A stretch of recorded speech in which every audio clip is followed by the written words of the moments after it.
Hello everyone, मैं हूँ लुबीना पारुल और आज मैं आपके सामने सेक्शन 154 एफआईआर से रिलेटेड सबसे महत्वपूर्ण जजमेंट लेकर आई हूँ, जिसका नाम है Lalita Kumari versus government of UP and others. 12 नवंबर 2013 का ये केस है, लेकिन ये जो स्टार्ट हुआ था ये 2008 से स्टार्ट हुआ था।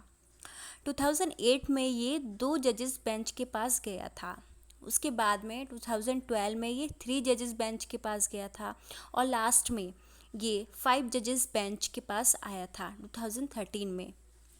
तो उन 5 जजेस बेंच का नाम है honourable justice P Sathasivam, honourable justice B S Chauhan, honourable justice Ranjana Prakash Desai, honourable justice Ranjan Gogoi and honourable justice S A Bobde. तो इस केस में बताया गया कि जब एफआईआर रजिस्टर्ड होगी तो उसमें क्या क्या गाइडलाइन देखी जाएंगी, क्या क्या रूल्स फॉलो किए जाएंगे। सेक्शन 154 सीआरपीसी बताता है अगर कोई भी कॉग्निजेबल ऑफेंस से रिलेटेड कोई भी इंफॉर्मेशन मिलती है तो जो भी ओरल कंप्लेंट मिलेगी तो पुलिस ऑफिसर की ये ड्यूटी होती है कि वो उसको रिटन डाउन करे। उसके बाद में पुलिस ऑफिसर की ये ड्यूटी होती है कि उसकी प्रिलिमिनरी इंक्वायरी करे, देखने के लिए कि क्या ये इन्फॉर्मेशन सही है या गलत है, क्योंकि बहुत बार ऐसा होता है कि फेक इन्फॉर्मेशन मिलती है और एफआईआर रजिस्टर्ड कर ली जाती है, जिस वजह से एक्यूज्ड का जो है आर्टिकल 21 का वायलेशन होता है, क्योंकि उसे अरेस्ट कर लिया जाता है। इसलिए सुप्रीम कोर्ट ने अपनी कुछ गाइडलाइंस दी हैं जिनको फॉलो करना ज़रूरी है। तो चलिए इस केस के फैक्ट्स देखते हैं। 2008 की एक माइनर गर्ल थी जो किडनैप हो जाती है। उसके फादर एफआईआर रजिस्टर्ड कराने जाते हैं पुलिस स्टेशन। तब उनकी कंप्लेंट रजिस्टर्ड नहीं की जाती। जब बाद में उनकी कंप्लेंट रजिस्टर्ड की जाती है तो उसमें जो नेसेसरी स्टेप्स होते हैं उसको फॉलो नहीं किया जाता, जैसे कि एक्यूज्ड को अरेस्ट नहीं किया जाता। तब कोर्ट के सामने ये क्वेश्चन आता है, क्या पुलिस ऑफिसर बाउंड है एफआईआर रजिस्टर्ड करने के लिए, या फिर पहले पुलिस ऑफिसर को प्रिलिमिनरी इंक्वायरी करनी पड़ेगी। तब कोर्ट ने यूनियन ऑफ इंडिया को एक नोटिस भेजा ये पता करने के लिए कि क्या पुलिस ऑफिसर जो होता है वो बाउंड होते हैं। अगर कोई कॉग्निजेबल इंफॉर्मेशन मिलती है तो क्या पुलिस ऑफिसर एफआईआर रजिस्टर्ड करने के लिए बाउंड होंगे। तब यूनियन ऑफ इंडिया को जब ये नोटिस दिया गया तब सभी स्टेट से जवाब मांगे गए सेक्शन 154 एफआईआर के बारे में, उससे रिलेटेड क्या रूल्स और रेगुलेशंस फॉलो किए जाते हैं। तो सभी स्टेट्स ने अपने अपने अलग जवाब दिए। किसी ने कहा कि एफआईआर के तुरंत बाद अरेस्ट कर लेना चाहिए, किसी ने कहा कि प्रिलिमिनरी इंक्वायरी होनी चाहिए। तो इस तरह से सभी स्टेट्स के अपने अलग अलग व्यूज़ थे। तब सुप्रीम कोर्ट ने सभी जो व्यूज़ थे उनको टेस्ट किया और जितने भी लैंडमार्क केसेस थे उन सबको चेक किया और अपनी गाइडलाइंस दी। 2013 में सुप्रीम कोर्ट ने कहा कि सीआरपीसी का जो सेक्शन 154 है वो जो है आर्टिकल 21 इंडियन कॉन्स्टिट्यूशन से इंटरप्रेट होना चाहिए।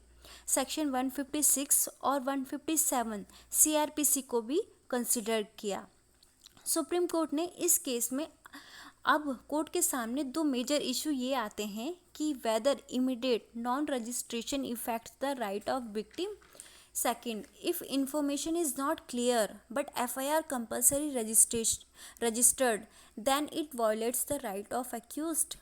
तो यहाँ पर विक्टिम और एक्यूज्ड दोनों के राइट्स देखे जाते हैं। तब सुप्रीम कोर्ट ने अपनी गाइडलाइंस दी। तो चलिए हम आपको ये गाइडलाइंस बताते हैं। इसमें है सबसे पहली गाइडलाइंस है registration of FIR is mandatory under section 154 of the code if the information disclose। अगर इन्फॉर्मेशन है जो कोई ऐसी जानकारी देता है जिससे कॉग्निजेबल ऑफेंस का पता चलता है तब मैंडेटरी हो जाता है एफआईआर रजिस्टर्ड करना under section 154 of CrPC. If the information received does not disclose a cognizable offense but indicates the necessary for an inquiry, a preliminary inquiry may be conducted only to ascertain whether cognizable offense is disclosed or not। अगर उस complaint से कोई भी clear जानकारी नहीं मिलती है तो पुलिस ऑफिसर के पास ये पावर होती है कि वो उसकी प्रिलिमिनरी इंक्वायरी करे। If the inquiry disclose the commission of cognizable offence, the FIR must be registered. अगर उसके सभी फैक्ट्स पता चल जाते हैं, सब कुछ क्लियर हो जाता है, तो एफआईआर रजिस्टर्ड हो जानी चाहिए। Where preliminary inquiry ends in closing the complaint, a copy of the entry of such enclosure must be supplied to the first informant forthwith and not later than 1 week. It must disclose reason in brief. अगर पूरी preliminary inquiry हो जाएगी तब case registered करने के बाद में उसकी एक कॉपी जो है कंप्लेंट को दी जाएगी, और ये जो इंक्वायरी है वो 1 हफ्ते के अंदर हो जानी चाहिए। The police officer cannot avoid his duty of registering offence if cognizable offence is disclosed. अगर cognizable offence का पता चल जाता है तो पुलिस ऑफिसर जो है वो अपनी ड्यूटी को अवॉइड नहीं कर सकता रजिस्टर्ड करने से FIR. Action must be taken again erroring offence who do not register the FIR if information received by him. The scope of preliminary inquiry is not to verify the verity of otherwise of the information. The category of cases in which preliminary inquiry may be made. कौन से cases में जो है वो preliminary inquiry की जाएगी? Matrimonial dispute, जहाँ पे फैमिली डिस्प्यूट्स होंगे वहाँ पे, कॉमर्शियल ऑफेंस जहाँ पे होंगे वहाँ पे भी प्रिलिमिनरी इंक्वायरी होगी, जहाँ मेडिकल नेग्लिजेंस केसेस होंगे वहाँ भी होगी, करप्शन केसेस में इन सभी में होगी। Cases where there is abnormal delay latches in initiating criminal prosecution, for example over 3 month delay in reporting the matter without satisfactory explaining the reason for delay. Cases where there is abnormal delay, जहाँ पे 3 महीने से ज़्यादा की देरी हो जाएगी, the matter without satisfactory explaining the reason, तो वहाँ पे रीज़न बताने होंगे। Are only illustration and not executive of all condition which में वारंट प्रिलिमिनरी इंक्वायरी, जहाँ पे पहले प्रिलिमिनरी इंक्वायरी में ये सब डिस्क्लोज होना चाहिए। फिर लास्ट में है कि पुलिस ऑफिसर जो भी इंक्वायरी करेंगे तो उनको क्या करना पड़ेगा, अपनी एक जर्नल डायरी जिसे जीडी कहा जाता है उसमें वो सब रिकॉर्ड करना पड़ेगा, और वो सब जो है वो मैंडेटरी है कि अपनी डेली की इन्फॉर्मेशन उसमें लिखनी पड़ेगी कि इंक्वायरी में उन्होंने क्या क्या देखा और कहाँ कहाँ से क्या क्या लिया, ये सब उनको रजिस्टर्ड करना पड़ेगा।